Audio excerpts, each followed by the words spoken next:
I'm about to share with you guys 12 different fragrances you cannot go wrong with during the summer. Scents that you can wear anywhere, anytime, any place, and people will love them. But first, 3 fragrances that you need to stay away from during summer. Listen to what I'm telling you. You don't want these. You don't. If you spray these on during the summer, you deserve what's coming to you and the people around you. Oh, I feel bad for you. By the way, I forgot to introduce myself. Hey friends, Ash here. Welcome back to Gents. The first fragrance, this one. Ooh, Paris Corner Cake Temptations. Oh, this stuff sucks. Legitimately, I hate the way this smells. Hate it. I got this because it was on Fragrance Buy, right on the front of the website. It was this one and then Opus Magnum by Fragrance Roll. That one's fine, but ooh, if you've never smelled this, guys, it smells like just an overdose of rotting strawberry yogurt with like, yeah, actually just that, but with like an overdose of power to go along with that. Synthetic, overly sweet, grotesque. I've said it before, I'll say it again. Paris Corner, out of all of the big clone brands, are the ones that you are rolling the dice the most on. Get this for somebody you hate. Yop Homme.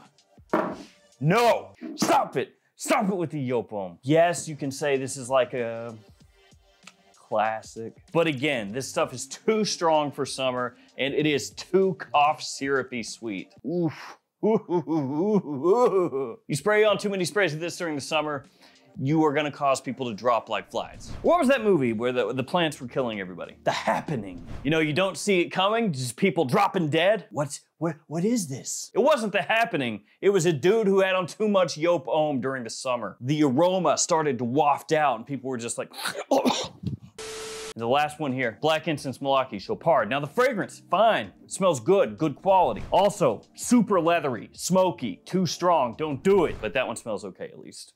During the winter. Enough of that, how about some fragrances that do work during the summer? Stuff that people actually want to smell and smell like. Well, of course, myself, YSL. This is the EDP, the Eau de Parfum. Now they did just announce a new myself called Absolute. Don't have that one yet, but that one looks like it's gonna be even fresher. At least based off the note breakdown, fresh spices and citrus off the top with that one, so really looking forward to it. But the original myself still works. This stuff you can wear anywhere, anytime. Massive compliment puller. Great little citrus off the top, some bergamot in there. Really enticing, inviting when you first spray it on. Orange blossom as it dries down, keeps things clean, keeps things fresh. Has a nice classy aspect to it. Some ambro fix, so gonna give you an amber woodsy kind of dry down. It just works. You do not have to think at all. This is a fragrance for where you wanna turn your brain off and just spray something on that you know people are gonna like and that you know is potentially gonna pull unsolicited compliments. That is also why it's super popular and why it sells really well, so do be aware of that. This is not the type of fragrance that's flying under the radar that's gonna make you like crazy unique smelling. But if you're after attention and versatility in a fragrance that is not insanely expensive compared to a lot of other things out there nowadays, myself, EDP. The next one is a fragrance that does get overlooked nowadays, but it was the first fragrance in what is now a huge line of fragrances. It's just basically all the flankers that came after it get talked about more often. So they get all the hype, they get all the love, while the OG is just kind of hanging out in the corner like, I'm cool too, right? And everybody just goes, ah, yeah, sure. But if you give it a chance, actually really solid.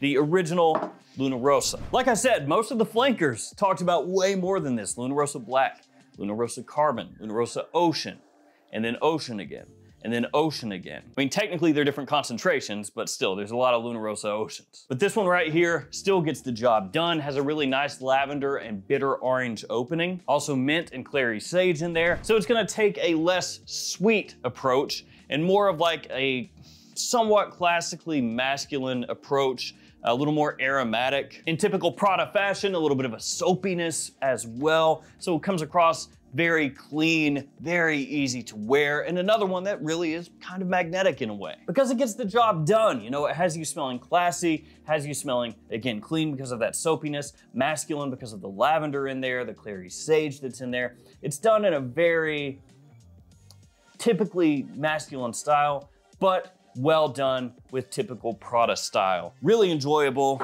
and under the radar as much as a Luna Rosa can be. Now this next one is a clone fragrance, and I only have 2 clones in this whole list. This is one of them. It is by Zamaya, and it's called A Body Opulent. So this one, if you are unaware, is a clone of YSL Y Elixir. Now, of course, the entire Y line people love. That's why they sell so much. That's why there are so many of them.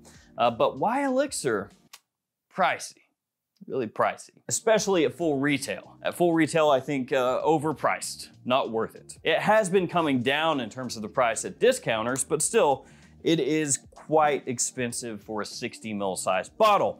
So that's where this comes in. You get a full 100 mils for a much lower price point, and the quality is actually really close. Again, a little bit soapy with this one, the way that it comes across, but more sweet. And that's, of course, because of the Y line, really well known for its sweetness. Ultra versatile, not really just a summer scent. Wear this spring, summer, fall, day, night, doesn't really matter. So if you really like Y Elixir, but you think it's too pricey for you, maybe you own Y Elixir, but you don't wear it so much because it is pricey, or just the idea of a cheaper Y Elixir alternative sounds interesting to you, make sure to check this one out. The next scent is one that is definitely under the radar at this point, and it makes sense why. Now the opening I think is fantastic, really, really nice, very attention grabbing. The versatility is there, the wearability is there, nobody's gonna dislike how it smells. The main issues for this one, the performance is so-so, and also it's not the cheapest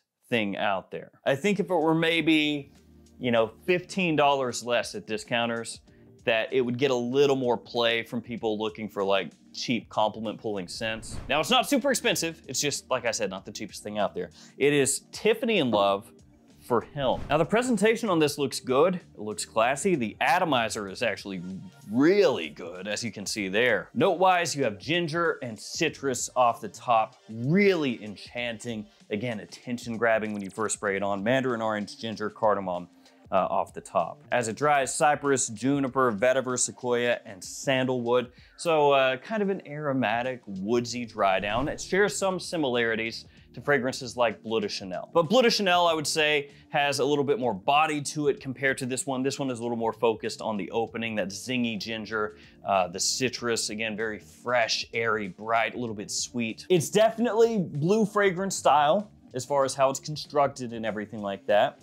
And I do think, again, the opening smells great. And the dry down, while maybe not quite as attention grabbing as the opening, still very solid. The type of scent you can wear anywhere, anytime. People are gonna love it. It's just the performance, really. If it were louder, if it were stronger, I think more people would like it as far as like, you know, picking it up, purchasing it and everything. But at the same time, maybe because of that slightly lessened performance, it makes it more usable in other situations where you want something a little bit more subtle. Now, price-wise, as of this video, you can pick this up for 45 bucks for a 50 ml size. If you get the 90 ml size, it's a little bit more expensive. Those prices are from JOMASHOP.com, again, as of this video. And if you do shop there, I have some codes here that you can use to save yourself a little extra money. They work only within the JOMASHOP app, so be aware of that. And they change every quarter, so be aware of that also. If it has expired, the codes that you're seeing, then there are probably new codes you can find on a new video. I also have codes for Gift Express, 15% off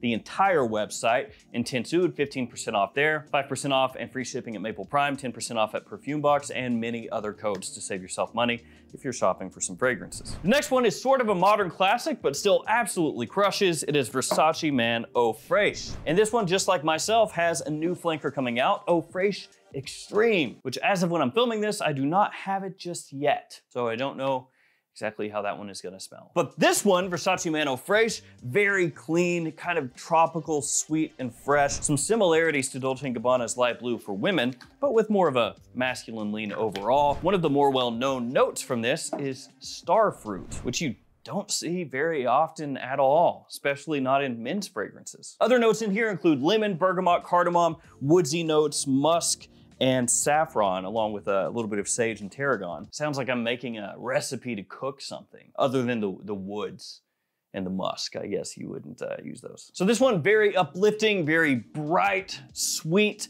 has like a slight aquatic tinge to it as well. Just perfect for when it's hot outside in the middle of summer. You can spray this on and people absolutely go crazy for it. And at discounters, pretty affordable as well. Now the other clone really quickly, it is French Avenue Panache Orange, which mine took a little ding. It's got a crack on the outside, but that's how it was when I got it. And doesn't seem to have affected the actual bottle, so whatever. I decided not to return it and be like, I need this fixed. It is a little odd to hold. You know, it's got this kind of like boat design to it, but you know, whatever. You know, it's just par for the course when it comes to cologne fragrances.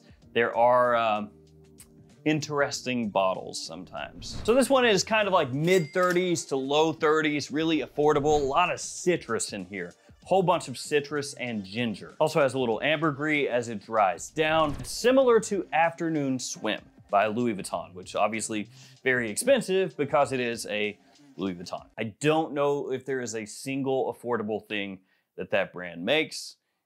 I doubt it. So yeah, it's gonna give you that similar feel to Afternoon Swim, maybe a little more focused on the citrus here. It has slightly better performance off my skin, so that's a good thing. Decent longevity, decent projection, really nice quality overall. Not one of those ones that you have to let sit, at least not for me. As soon as I got this in, it was good to go, other than the little ding on the side. From there, Lacoste L1212, the original Eau de Toilette, which I guess I need to say L1212 Blanc, because they had a lot of different colors back in the day. They had like yellow and black and red and green and blue and white. They had like the whole rainbow of polo colors turned into fragrances. This one though was the one that pretty much took off the most popular, the most worn, and it still works to this day really well. I said that weird. To this day. Not that it's super old.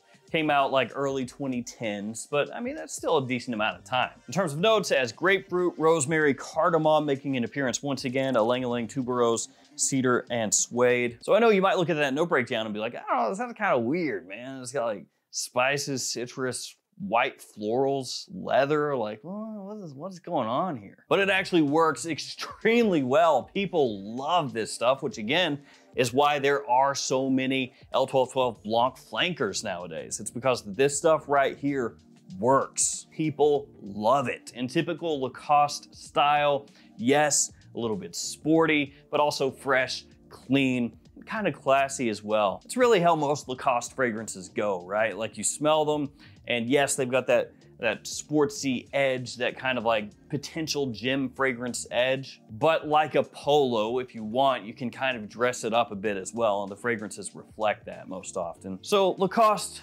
L1212 Blanc Eau de Toilette, that right there, cannot go wrong with it. People still love the way it smells. And they love this too.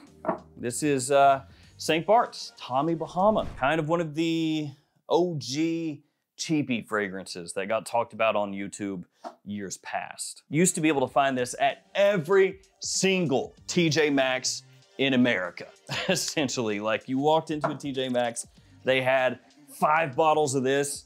They had, you know, 15 Tommy Bahamas overall to choose from. They had Martinique. They had just straight up Tommy Bahama. They had a lot of them. It was like, it was a pandemic. Okay, it is a pandemic of Tommy Bahamas, bro. You couldn't escape it, man. Everywhere you went, Tommy Bahama shirts, Tommy Bahama shirts, Tommy Bahama fragrances. But I didn't mind so much because for the price, pretty good. Now it is an eau de cologne, so you have to be aware of that. It is an EDC, and I don't mean Electric Daisy Carnival or Everyday Carry. And this was also like the original clone Virgin Island water. Obviously it's not a clone fragrance, but in the days before our moth, right? Like talking about Lord of the Rings type stuff, or Conan the Barbarian, talking about the dark ages, the way back, before Armoff and Lattafa were cloning everything under the sun. You had to go find your alternatives from designer houses most of the time. So it was like, I gotta find something that smells kind of like this expensive stuff, at least close enough that it can scratch the same itch, but I don't have to pay crazy money. This was Virgin Island water. You can drown yourself in this stuff, dude. Give yourself 50 sprays, it don't matter. This one has notes of lime and tequila, which that sounds pretty good. Also salty aquatic notes, green notes in there, musk, touch of vanilla as well. Very zingy, sparkly, captures like a beach day very well. And that's mainly when I've worn this on vacation. I want something refreshing, something clean, something that does have some nice mass appeal to it with a little slight unique edge that's cheap, that I don't mind if I get into the ocean and it washes off, you know? And that's this. Circa 2008. So starting to get close to 20 years for this one. And it's not discontinued, which means I'm not looking at it through rose-tinted glasses. Because that's one thing that happens a lot, actually. I see it all the time, where people will be like, oh man, just reminiscing about how fragrances used to be. Talking about designers here. Well, and niche too, I guess. They used to be masterpieces. Every single one, a new story. It's like, dude, what are you talking about? It's like such revisionist history. For example, Gucci. Gucci Envy, Gucci Rush, Gucci Pour Homme 2, Gucci Pour Homme 1. Some of those fragrances, when they were out, when they were available readily, the people that were buying fragrances at that time, back in that day, thought they sucked. They were trashing those fragrances. And then years later, it's like, oh, they're discontinued and hard to find. They don't make them like they used to, guys. Masterpieces. And look, I think those are masterpieces. Don't get me wrong. I'm saying there were a lot of people back then who were dumping on them. And so you see that happen nowadays too. Like, for example, if Sauvage were discontinued today, it's not gonna happen. But if it were, in 20 or 30 years, you would have people going, oh, they don't make them like they used to. Back when Dior Sauvage was out, masterpieces. The fragrances told a story. Johnny Depp in the desert? Bro, so deep. Tastes change, but perfumers are not like just going, yeah, you know what, F it. I don't care what I release. Give me another line. I don't think they do that. Let's keep it moving. Next up, we got a Hilfiger. It's this one. It's in a white bottle, looks pretty clean, looks pretty fresh. Let's keep it moving. This one is Impact Together. If you get the larger size bottle, you get a little spray inside the cap. Is it a gimmick? You tell me. The answer is yes, by the way. But this right here is obviously lesser known. Not a ton of people out there rocking Impact or anything from the Impact line, but some of them were actually really solid. This one is a little reminiscent of like Y Eau Fraiche, which is discontinued nowadays. Tell you what, they don't make Eau Fraiche fragrances like they used to. So this is gonna be more on the aromatic fresh side of things. Not super sweet, like you have a little sweetness in there, but mainly clean, aromatic, fresh, slightly herbal. It's not overly loud, so it does have a little bit more of a subtle feel to it. Longevity for this type of fragrance is fine. It is a solid day-to-day fragrance. You cannot go wrong with it. Everyone is going to enjoy it. It may not reach out and grab attention as much as some of the other ones up here, but as a day-to-day, daily driver on the cheap, it's solid. Especially if you're looking for something, again, as kind of an alternative or replacement to Y Eau Fraiche. Coach is next. Coach for men. Another inexpensive one, which is very helpful, especially nowadays where fragrances continue to go up in price. It seems like every 6 months. So being able to pick something up on the cheap from a discounter that has that versatility, very nice. This one is kind of a mix of fresh and sweet. So it's got kind of like equal parts going on there. A little bit similar to Jimmy Choo Man, but between the two, I would take this one. Really nice fruity opening, mixing with lavender. So you have pear, bergamot, and kumquat when you first spray the fragrance on. Again, cardamom in there, geranium, ambergris, suede, amber wood as it dries down. Projection and longevity, a little bit average, but for the price point, a really solid buy. And it's not really just a summertime fragrance. You can wear this stuff just about whenever you want. Again, kind of blue fragrance style. La Selle DC is next by Issey Miyake. This one is gonna be a little more particular, or for a more particular person. Now, it's not crazy difficult to wear, obviously, or anything like that, but it is not these.